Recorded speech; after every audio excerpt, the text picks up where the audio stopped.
So it was supposed to work because everything is in the file. So I guess, oh, it's big.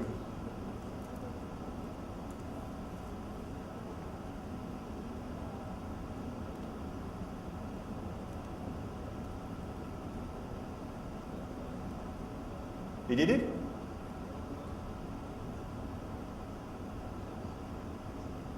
Oh. So sorry.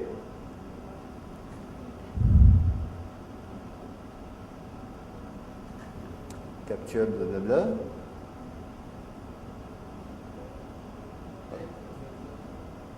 I just did it.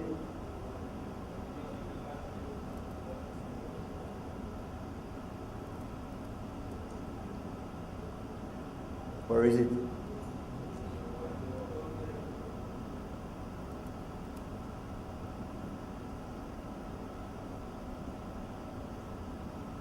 Okay, it's not supposed to work. Sorry? I don't hear. Yeah. That's why I'm looking for the John's file, but I don't see it.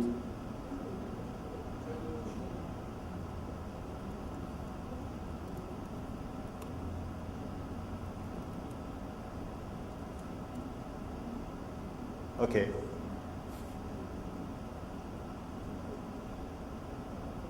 So anyway, the password was foobar, which is broken quite immediately. So what's happened in fact with this file? When you open it, so let's go back first to the SMB Relay attack. The idea is to have a fake SMB server on the network, which listens, waiting for SMB connection. And once somebody tries to connect to the server, it says, hey, I'm not allowing anonymous connection, so please send me your credentials. Then Windows says, oh, you want my credentials? No problem. I send you, okay, but I don't want to send you my credentials like that, so please send me a challenge. Okay, the server says then, I'll send you a challenge. But the challenge is fixed here, which is what is very often used, and then you can brute force the challenge to get to the password. So this is how it works. The difficult part being getting the challenge sent to the server. So how does it work? In fact, when you do reference to a file starting with // Windows will try to connect using Samba protocol. We're using NetBIOS protocol. And what does the reader? It's easy. You make reference to this file, then it will use the Windows API to connect using the NetBIOS protocol. So you just have to insert, in many ways it's possible, you just have to insert a reference to the // blah blah blah, then it will cause the Windows API create file using the NetBIOS protocol, thus sending the credentials. So how do you do this? It's really easy. You just add this to a file. And here, for instance, we use an action called goToErr. This action asks the current PDF file to jump to a remote file. So here we just ask to our file to jump to a file which is located on the Samba server. The Samba server tells, hey, I need your credentials. Then the client sets the credentials. And I told you about earlier that usually network connections done by Adobe show a pop-up. Here, they don't. Why? Because I guess it's not the fault of Adobe. I mean, it's part of how Windows is working. So it's not supposed to show a pop-up. But this, believe me, on an internal network is very, very efficient. I'd like to send now some notes to my boss into PDF, and usually he doesn't read it anymore. I don't know why. Okay, I will be fully in advance. That's perfect, because the last demo won't work either.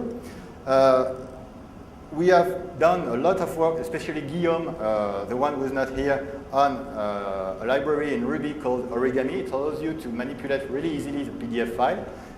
So to forge, to craft them, or to analyze them, or to do whatever you want to them. We provide lots of examples. Another French guy working in Neto now is using it also into a software he's using, which is called exefilter. Exefilter is some additional filtering you can add to a mail server, depending on the kind of of the file, it will allow it or not. So it can parse, for instance, Word document, images, or whatever. And for the PDF file, now he's using Origami. So currently he's reporting us lots of bugs, so it's very interesting for us, not for Guillaume, who has still to study and fix bugs. And last thing, one last demo. I told you PDF is a very, very powerful language. So as I hope to come back here next year,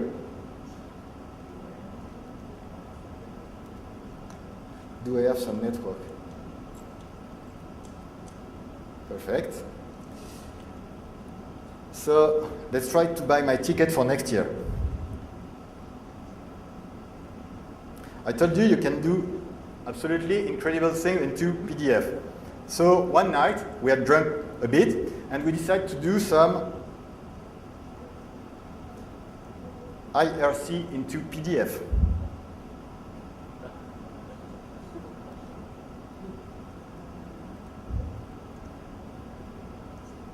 It's freelance.com or net?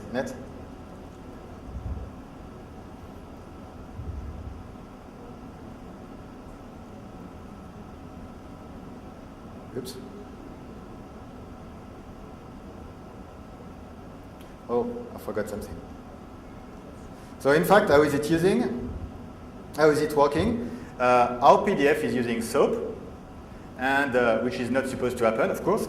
And then we send request to a proxy, and this proxy then forward our connection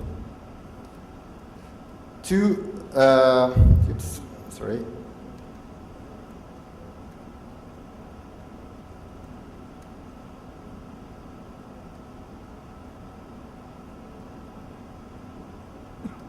To the remote server.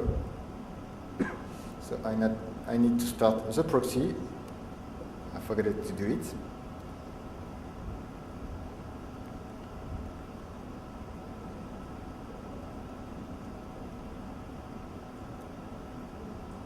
It's not yet user-friendly. And of course, it's PDF, so it's very slow. So it's trying to connect now. I hope the connection won't go down. No, it's still working, it's fine. Uh-oh. No. Keep the network. So it's really, really slow.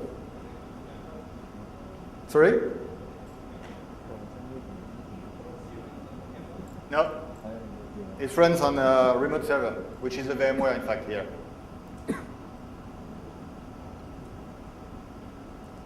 Okay, I had an issue yesterday evening when I tried it, and because it was so slow, the connection dropped. Shit, I won't be here next year.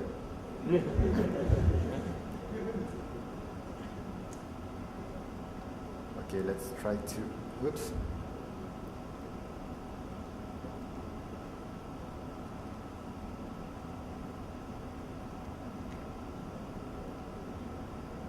So in real life, of course, you don't want to use it, but if you have some firewall and things like that who are pissing you off, you put your PDF on your web server, you let running this proxy, and then you can do IRC quite easily. At least it's still a work in progress. That's why I have to come back next year to prove it's working.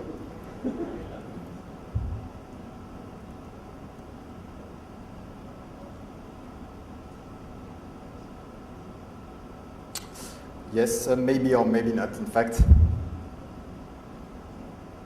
I know it's supposed to be slow, but not that slow. Okay.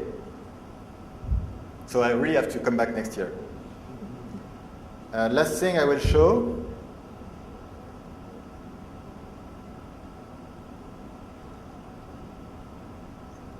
is ping pong into PDF. And believe me, this is really, really boring. I am in one PDF. I said, OK. Oh, now I'm in another one. Stop, please. OK, you cannot stop it. So now I just have to reboot the stuff. Can do nothing. This is really